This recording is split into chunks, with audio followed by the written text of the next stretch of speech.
My name is Keith Tong. I'm your host for today, and I will also be your presenter for today lah. Low budget, one person do 3-4 work and organize the whole thing as well, right? Because actually, frankly, right, I would like to acknowledge a good friend, Tuan Halim Ismail. All right, he's the man that started all these things. The One Town, the Digital Odyssey, and stuff like that. Tuan Halim has been serving in the Majlis Pertugas Kebangsaan Malaysia, the National Book Council of Malaysia, which is part of the Ministry of Education. I think probably 10 years. We've been organizing book fair for the last 10 years. And later, he was promoted as the Director of Private Education. So we were saying that, hey, I need to serve the people, I need to do something. Can the education and the book and the content people and the exam people come forward and serve? Which is why all this event started. In fact, originally, right, the plan is there's a lot of illegal schools, right, happening. And then the thing is that there's a lot of funny acquisition that you need to pay people to get your license and stuff, but nonsense. The department is so clean and spec and perfect. So what we do is that, okay, let's tell it all. Ask any question, we'll tell you what is going on, and don't let the kutu-kutu tells you otherwise, because we're going to be fully transparent. So which is why we organize the event. But then again, if the Ministry of Education organized the event, none of the people who are illegal schools there to come, because it will catch you on the spot and you don't have the school, right? So with our understanding, so they said, okay, we make UBS the scapegoat, UBS organize it, and we make Mr. Ng the scapegoat also to Cambridge UBS organize the event, and we get the Ministry of Education to be our guest speaker, all right? So, which is why this event happened, and the first year that was 2018. We have 30 people registered, but finally we have 160 people turn up. So there are so many illegal schools, right? But then again, this event is much smaller because all the illegal have the enlightenment and they are all legal now, alright? And I'm sure every one of you want to be legal and want to learn how to be legal, or already legal or in the process to be legal. So we welcome everyone and I hope you have a fantastic evening, alright? Now this event and today is even more special. The thing is that we have two officers of Ministry of Education who will be sharing with us today. And then we have also invited the three most powerful UK examination board, namely Cambridge CAIE, Oxford AQA, as well as Pearson and Excel. The bosses from the region is here to share with you about their aspirations, their secret formula, and they'll tell you everything about that you need to know. And later we have a Q&A session. Alright? Okay, first of all, I'm the speaker and I'll share a little bit about education resources to you. Alright?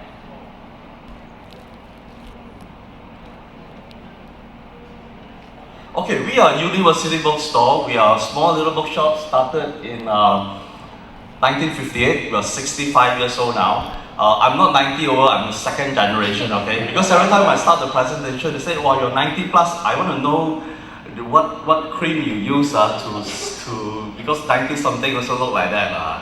So no, I'm the second generation. We started serving University Malaya and UKM, but later we branched out from University all the way to preschool, and now our core business is actually private international school, as well as all the online and digital learning. Okay.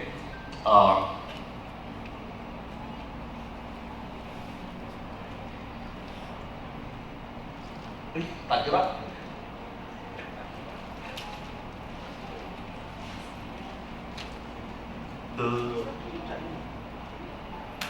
Ada tak? Okay, never mind. You just do next. Or is it hang? Or see, just when you talk about technology, it hangs on you. Alright? It happens to Steve Jobs, happened to Microsoft and so on, right? Yeah.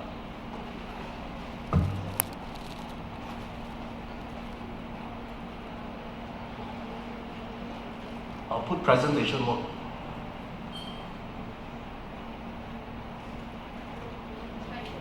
Yeah. Actually,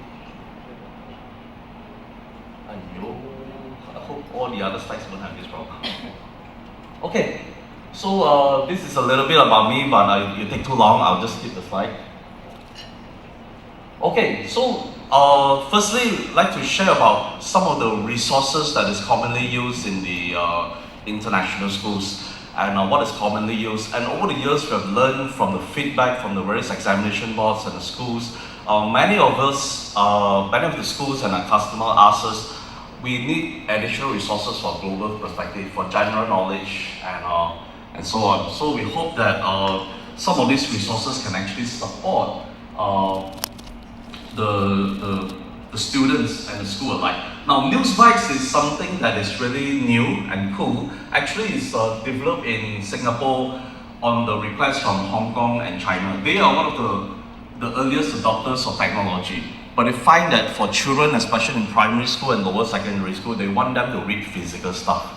And one of the important things that I really love about them is that they say now we have fewer children, one children, no children, maybe the children also unplanned for or stuff like that, right? So every child is a prince and princesses. Those days, if you're the emperor, you get about 30 eunuchs or guru and stuff that summarize the thing and just give the summary to a prince or princess to read.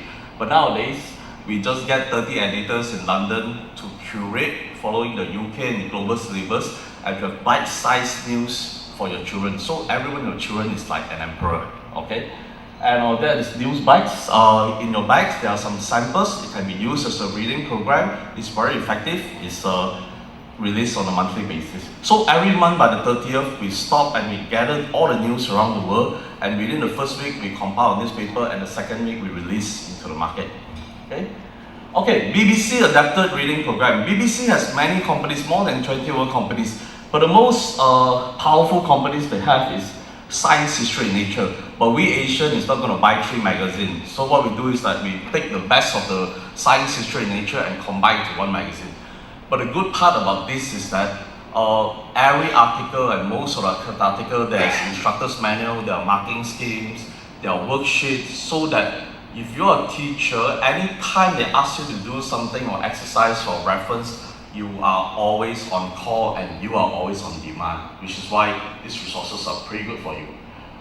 This is an example. I don't know whether there are some samples that may be samples in your bag as well. This is an example of the magazines. So there's all these additional resources. Now, the other thing about another program is Science Venture. What it does is that basically at this present moment, especially in Singapore, they find that normally a lot of people start science when they are standard 4 or year 4. But then again, if you don't instill the love for science and technology at a younger age, right? Everything that's difficult, they say, oh, ballet class, today I'm tired, I don't go. But it's like 200 sing for the class, 600 ringgit. You say tired, you don't go, the father burn 600 ringgit, right?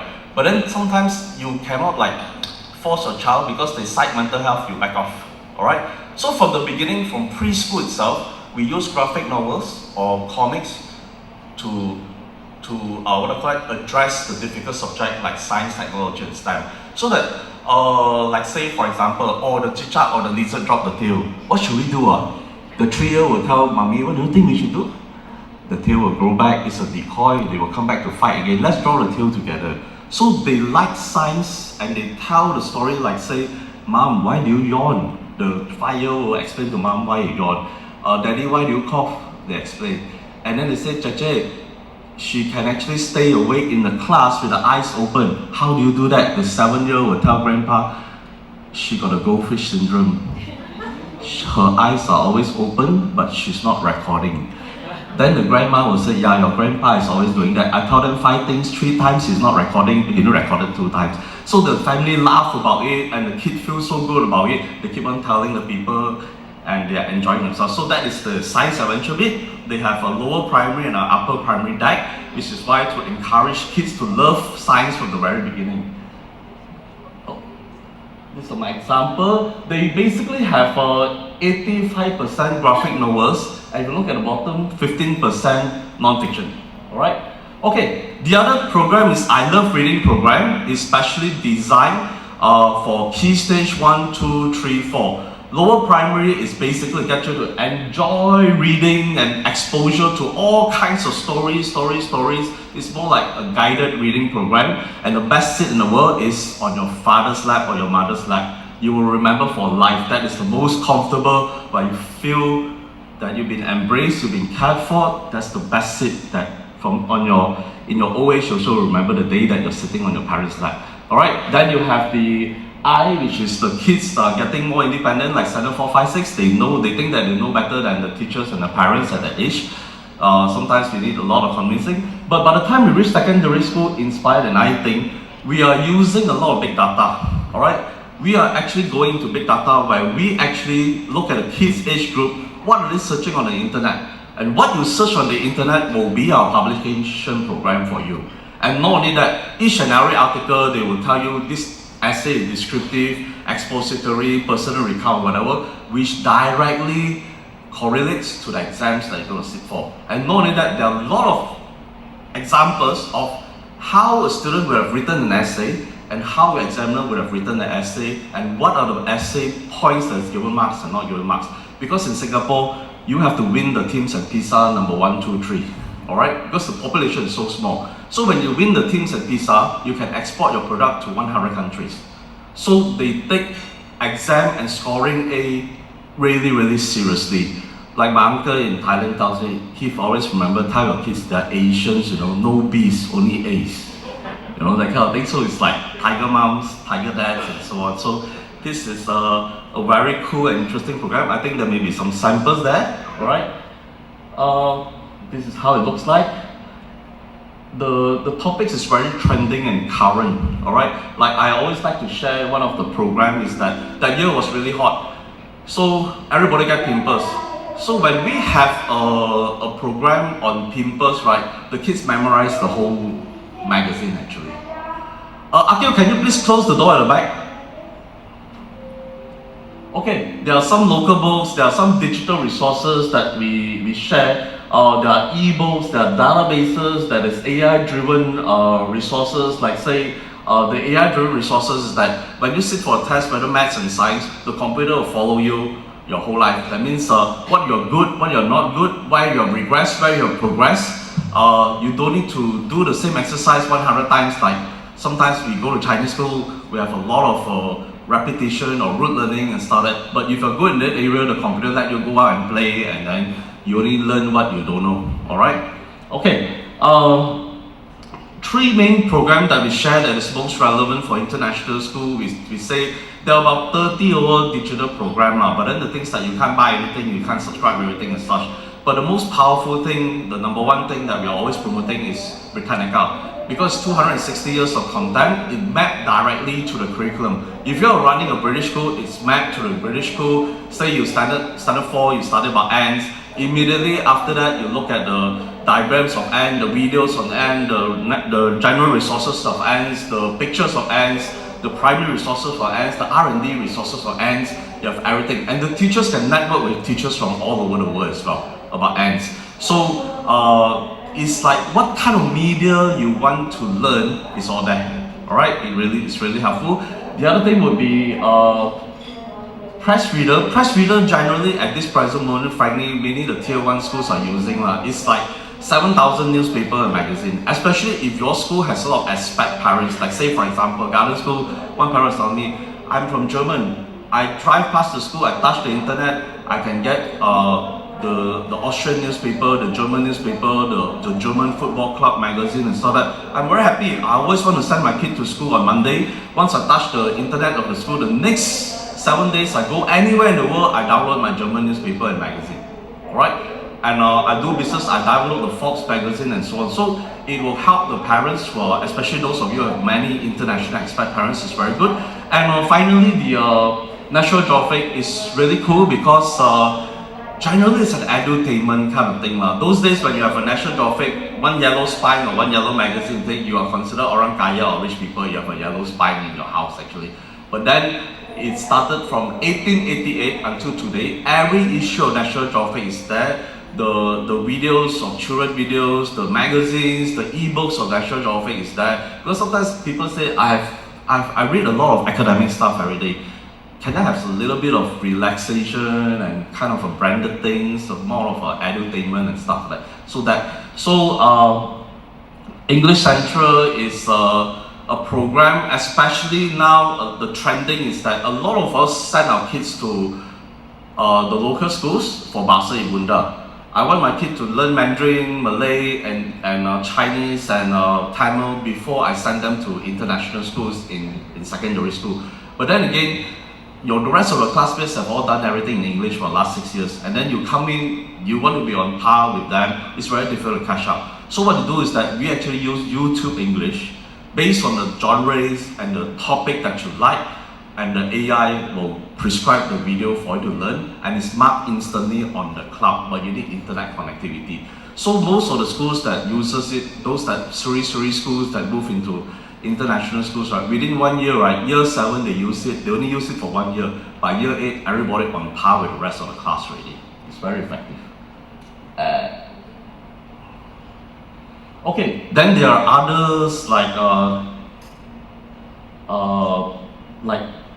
online exams. If your school wants to be an exam center, you can actually help to do the mock test for IELTS, TOEFL, CFR, depends what country your kids want to go lah. So at least you know the level of capability as such. And the program has been endorsed by Ministry of Education. I think by next month, we have actually reduced the price of all this assessment by about 20 times of what it used to be. All right, we have big success in Thailand and Indonesia at the present moment. Okay, the other thing is like 16,000 online courses. This is mainly for the students who are graduating. For this Brazilian program is that every citizen in Singapore, you want to upskill, the upgrade, the Singapore government give you for free. But we start earlier for the students to look at what's the area of their interest, and we treat students even when they're in Key Stage 4 like adults really, because frankly they understand, they know how to apply. In fact, sometimes we talk to our kids, they are kind of much better than us in many ways in some of the fields. Alright, and that's about it. This is my contact and my mobile. If we could serve you any better, just contact us and call us. Thank you very much. Okay, without further ado, I would like to invite the most famous person in the hall and the most prominent guy that have served our education industry. 20 over years in the government, in the examination board, private sector many more years, and many more years in the private education sector. So I would like to invite our friend Mr. Ng Kim Huat to share from the CIE perspective. Let's welcome Mr.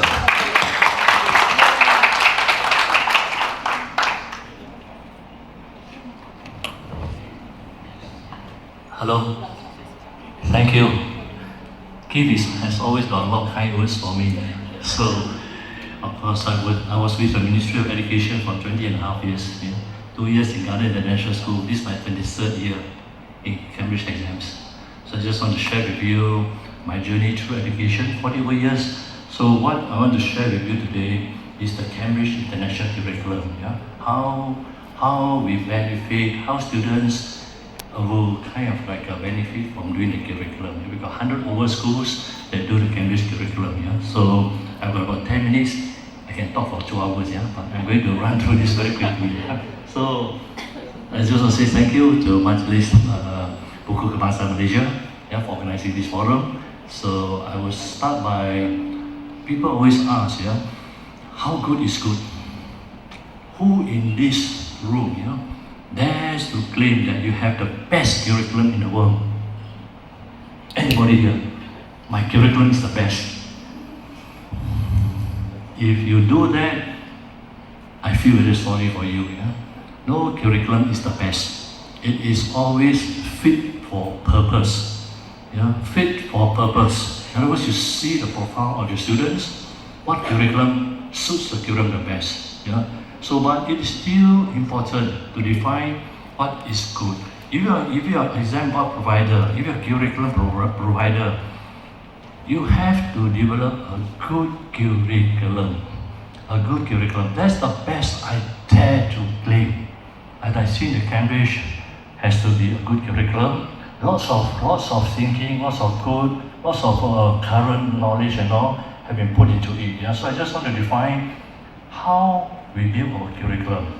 So a curriculum is always anchored on a philosophy. If you have no philosophy, then what is the curriculum based on? What are the things you're trying to preach to your students? So you find from the Cambridge perspective, what we consider a good curriculum. So the three key elements in that curriculum, Number one, you have to ask yourself, how well does it prepare students for, number one, further studies? Any or higher education, any good curriculum must prepare students for higher studies. If not, you put a question mark on the curriculum. Of course, this is from a Cambridge perspective. I'm sharing with you the philosophy behind the Cambridge curriculum. Then, how well does it prepare you for careers? You can't say that work is not important. You are preparing students for careers as well. So you have to make sure that they are well equipped, they have the knowledge and the skills and the values, to go through life. The third element, the third pillar will be how well do they prepare you for future lives. So we talk about values just now, even when for those who attended the session just now, the 5 to 6 session where they talk about the national and the international and the mixed curriculum. So we talk about a lot of values as well, that were shared during that session. So these are three key areas. You ask yourself, how well does the curriculum prepare the students for higher education, careers, and future lives. So when we talk about preparing students for career, for higher education, what are the things you develop in the students? Number one, deep subject knowledge. It is very important that students have deep subject knowledge. So keyword is deep, not superficial. Solid knowledge of the subject. So if you have chemistry, you have solid knowledge of chemistry, and so on. Then the second, how well does it prepare you for further studies? By putting in conceptual understanding. Understanding concepts is a very important part of learning. If you have a good grasp of concepts, you will know how to solve problems. You will know how to apply the knowledge that you learn. So conceptual understanding is another key area, and you are tired of hearing of this phrase, higher order thinking skills. They always call HOTS. So the guru of the Bloom's taxonomy, Benjamin Bloom, we always use that as one of our guides. And Bloom's taxonomy has got 6 key areas. We have to pile one more on top of it, become 7 because of IT. So on top of all the evaluation is innovation. So you look at Bloom's taxonomy, you'll find what we mean by higher order thinking skills, and that is very important. You have to build higher order thinking skills into your curriculum. Then, how about careers? So when you talk about careers, you have to make sure that what they study is current and relevant. If it's outdated, what's the point of studying? That's not. So especially when you talk about computing, they have revised our computing curriculum, ICT curriculum, and lots of even, we talk about languages, we introduce new languages as well. So in the Cambridge curriculum, there's a wide choice of subjects. In IGCSE, 70 over subjects, A-levels, 50 over subjects. And the guiding principle of pulling together the curriculum is the 2 B's. I call it B. The 2 B's, broad and balanced. So when you put your subjects together, you look at the curriculum, it's a pattern you're going to study. Is your curriculum broad and balanced? But from my journey through education, I put in another element here, I call it enlightening. So I call it BBC curriculum. Broad, balanced means between arts, sciences, languages, maths, and so on. Broad-based. Then the teachers ask me, Mr. Ng, what do you mean by enlightening? So I always share with them, what is enlightening to me may not be enlightening to me. Fair enough. What is good for you may not be good for me. Fair enough. But I would define, from my perspective, from what I learned, going through school, talking to people, for me, enlightenment comes in two key work requirements. Number one, what you learn, you use for life. A skill that you learn, you use for life. Like if I learn how to play a guitar, most probably I play for life as well. If I learn how to speak Arabic, most probably I speak Arabic for life. If I learn how to play basketball, most probably I play basketball for life. If I learn how to do pottery, most probably I do it for life. So that is, to me, an enlightening skill. The second criterion, I would say, what you learn will touch your soul. S-O-U-L. You will reach your soul. And later I found out that when I stay at home too much, go to MCO, it will also reach your soul, S-O-L-E. Yeah? Touch your soul and reach your soul. Yeah? That is what I mean by enlightening. So if you read Julius Caesar, my all-time favorite Shakespeare play, you read it when you're standard 6, read it again when you're Form 5, read it again when you finish varsity, read it again when you get married, read it again when you become a father. Each level of reading has got a different level of association. Is that true? So to me, literature, that is what I call enlightening. And that is very important in education. You look through, you've gone through school, you have left school how many years already? And you start recollecting, what are the skills that remain with you? These are enlightening skills. So in our curriculum, look for subjects, deliver subjects that will also impart enlightening skills as well. So I sum it under the acronym BBC, BBE, broad, balance and enlightening. Yeah? So this is what we call preparing them for careers as well. So it's a good combination of hard and soft skills, yes. Give you a definition of broad and balanced as well. Yeah, I say broad just now. Broad means across a range of from the sciences, the maths, the languages, the IT, business, creative studies. That is broad. Yeah, covering we have 6 broad areas. Balance means 1 or 2 from the sciences, 1 from maths, 1 from languages. Yeah, rather than you take all 6 subjects from accounting, business, and so on. Yeah, from one area. So that is mean by broad and balanced. Yeah, so you have to prepare students for careers so they have a good knowledge of everything in life. Yeah. So that is broad, balance, and curriculum. So a combination of hard and soft skills is very important. You see, when I talk just now, when I talk about KBSF curriculum, yeah, it is a good curriculum in schools, but it's the way it's being delivered. So I often share with participants who listen to my talk. When I was inspector of schools, yeah, when I visit state schools, I always ask the principal for the timetable. So every time I look at the timetable, I will always look at 2 subjects, yeah, art and PE. Art and PE. And I often found 9 out of 10 schools, art is one period, which is 35 minutes. Yeah? PE also 35 minutes. So I asked the principal, why do you take away 1 period for art, 1 period for PE? Because in our ministry circular, you have to give 2 periods for art, 2 periods for PE. So I asked them this question. And the standard answer, Mr. Art is not important. Not for PE. Yeah, PE also not important. That's why I get obese students in our school. But you look at the international schools, the emphasis they put on art and design, they put on PE. You go to Marlborough College, if you happen to go to Johor Bahru, yeah? Marlborough College got 9 rugby fields. You think they're silly, build 9 rugby fields? So what do you think? You go to MRSM, how much is for the sports facilities? So this is what we mean by, I would say that, the broad, balanced, the kind of a curriculum they put together. Yeah? So it is lacking in soft skills. I think that is one of the weaknesses of our schools.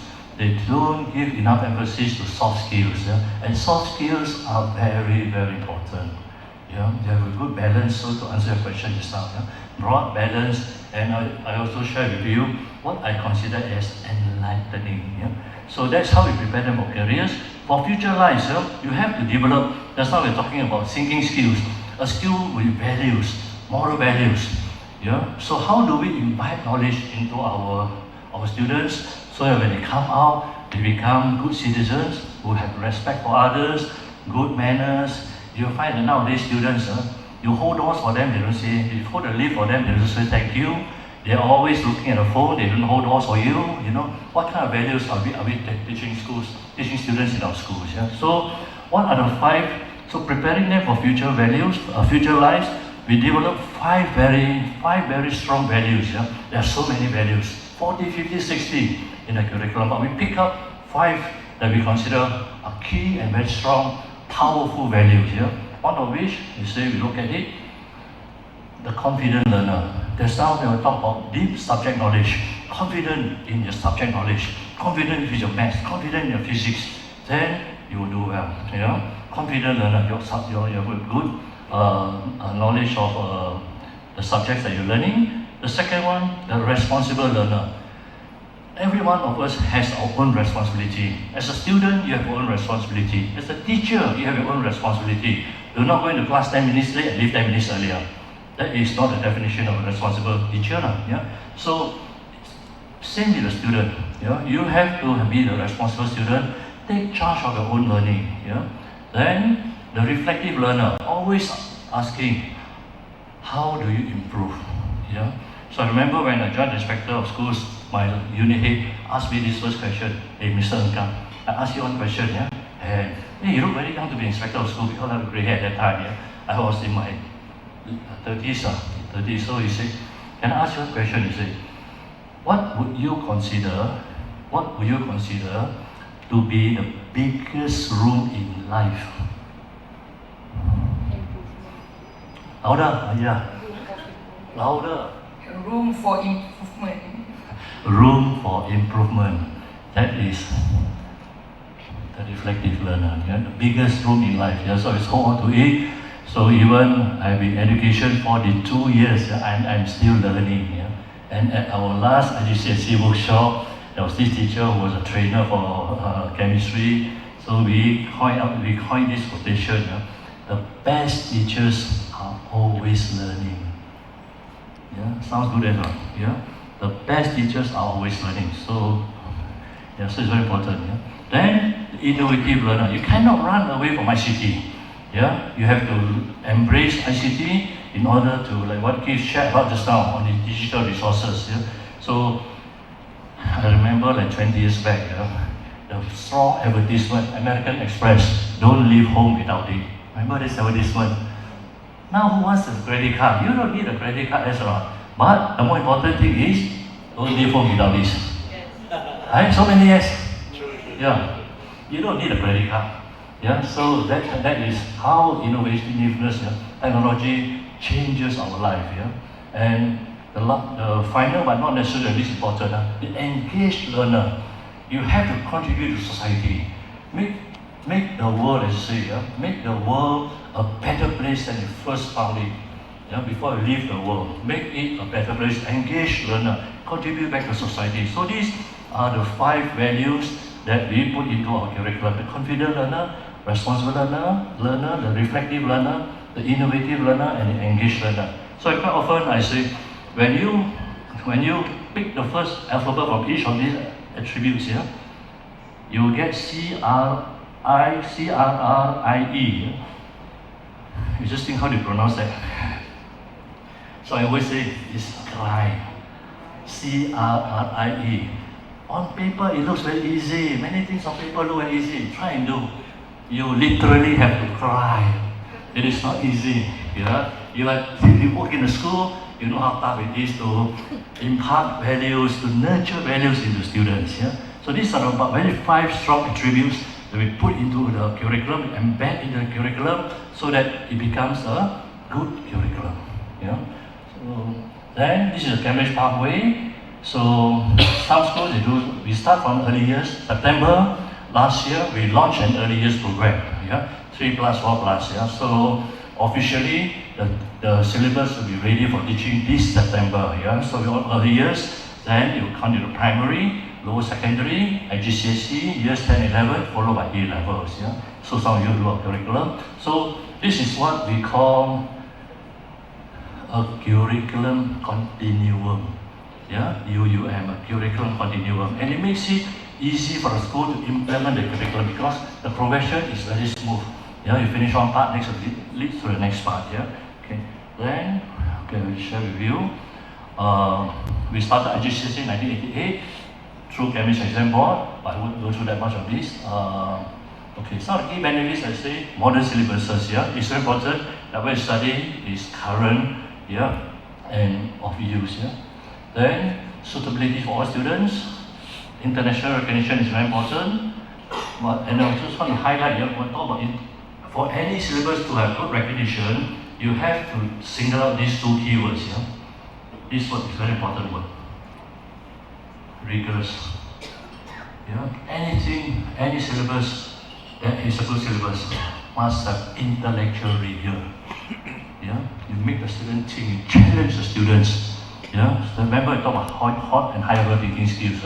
And the second element here is this word. Standards. You set the maths paper, you put your passing mark at 20, 30, or 20. What do you think is going to happen to your maths paper? You have low recognition.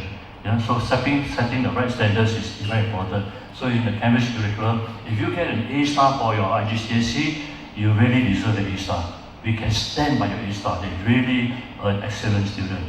That is because it's set high academic standards. But having said that, Malaysian students do very well. They do very well in the exams. And admission into a lot of universities, so you take either the A-levels or the IGCSE, 5 IGCSE, you go to pre-U program, A-levels, you go to the top universities in the world. Then syllabus grouping, and I said just now, you asked me about broad and balance. We got 75 subjects in IGCSE. We launched also Malay as a first language to complement SPM Malay, to help them to prepare for SPM Malay. And then we look at, so these are the groupings. We have the creative and professional. So I talk about art and design, ICT, drama, music, PE. Then we have maths, sciences, English language, the languages. We got a lot of languages from first language to second language to foreign language level, 3 levels, and humanities. So global perspective is a very good subject. So you pick one from each, broad and balanced. And remember, you try to think of what is an enlightening subject. So I talk about enlightening subjects. Of course, languages. That's why I talk about multilingualism. In international schools, you don't talk about bilingualism. You talk about multilingualism. You encourage the student to speak as many languages as possible. So that is the importance of the curriculum. So Keith talked about this study of languages and so on. I was at one. This is a time where you like to sleep and doze off. I just want to kick out one question for you to think. I was at the info day in one Islamic school in Kota Damansara. The principal, Gabriel, same member. So he talked about the subjects the school is going to offer. Alhamdulillah. So when he came to languages, he said, what languages is the school going to offer? So you have Malay, English, and of course it's Islamic school. So he offers Arabic. Then, so you say, why do they offer Arabic? And so the other language is French. They pick French as foreign language. So then why do you offer French? He also couldn't give a reason. Then he say, maybe it's a romantic language. So when it was my turn to speak, I said, just now Gabriel said the school pick French because it's a romantic language. But I said, I don't agree with him. If you were to pick one of the languages here, which language would you pick to be the most romantic language? No right or wrong answer. It's how you defend your answer.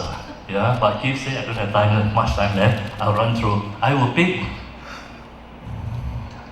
this one.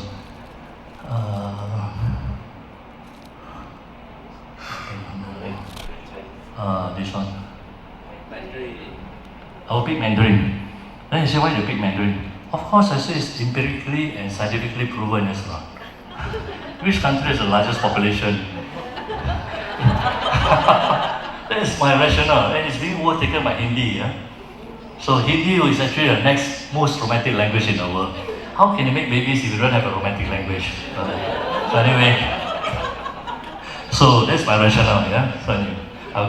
So IGCSE twice a year, the exams, and we'll run through it quickly. So we have checkpoint at the end of year 9, and also at year 6 is the diagnostic test, and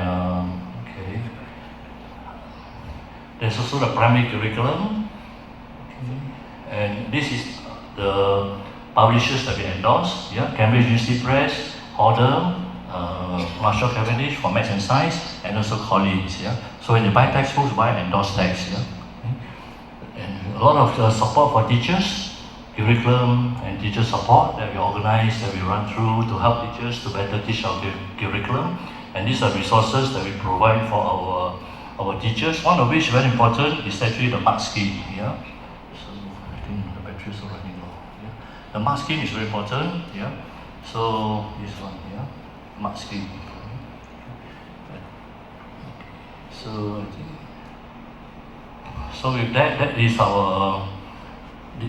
You can find a lot of details in our website, www.Cambridge International, our Subang office. So later on, I think if we have time, we'll take question and answers. So with that, I just want to say thank you. I pass it back to Keith.